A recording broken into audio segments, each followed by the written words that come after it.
Hi folks, Puffin here with your Antifa News Briefa for August 8th, 2022. It's actually almost August 9th. The sun's about to come up on a new day, hopefully. It's the last day with Trump running free.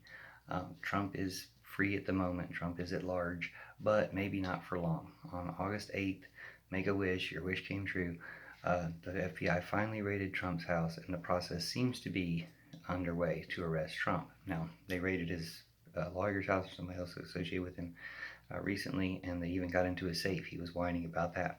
So if he was whining about it, they probably got something out of his safe that is incriminating. Now, I was going to report on this about a week ago that it seemed like they weren't going to arrest Trump, or they were acting like they weren't, because they were saying they're going to have more hearings in September. So saying, you got at least a month or so before they were going to bring up more stuff. Well, I was going to mention at the time that they could be a ruse, because they could be allowing Merrick Garland to spring a trap on him because they don't want to let him know that they're coming, or he'll be on a yacht to St. Petersburg or Moscow.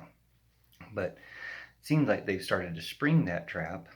He's complaining about it, whining about it as if they'd already arrested him. They haven't arrested him yet, so I don't want to get ahead of myself. And this channel is not really known for praising the police or the FBI, but we will make an exception when they make an exception, as they have now, and gone against white supremacy instead of enabling it. So good job, FBI, at least starting the process. Let's hope this is not some sort of ruse.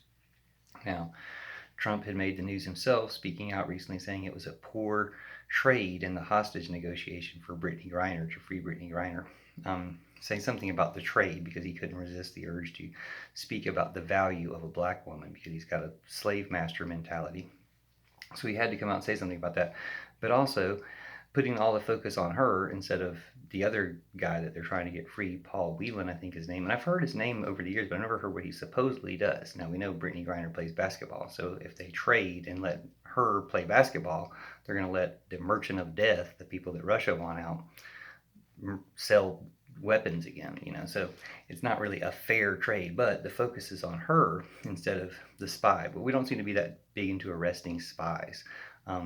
Trump is still running around, and they haven't put Putin's puppy in the pound, but maybe they are soon. So they're making good on that. Now, it was ironic also that the other big news was Pelosi angering China by visiting Taiwan and saying that she was doing it out of a commitment to democracy. If you're committed to democracy, you should be here doing something about Trump's attempt at coup of our democracy. So maybe they are, and maybe they're doing something about that.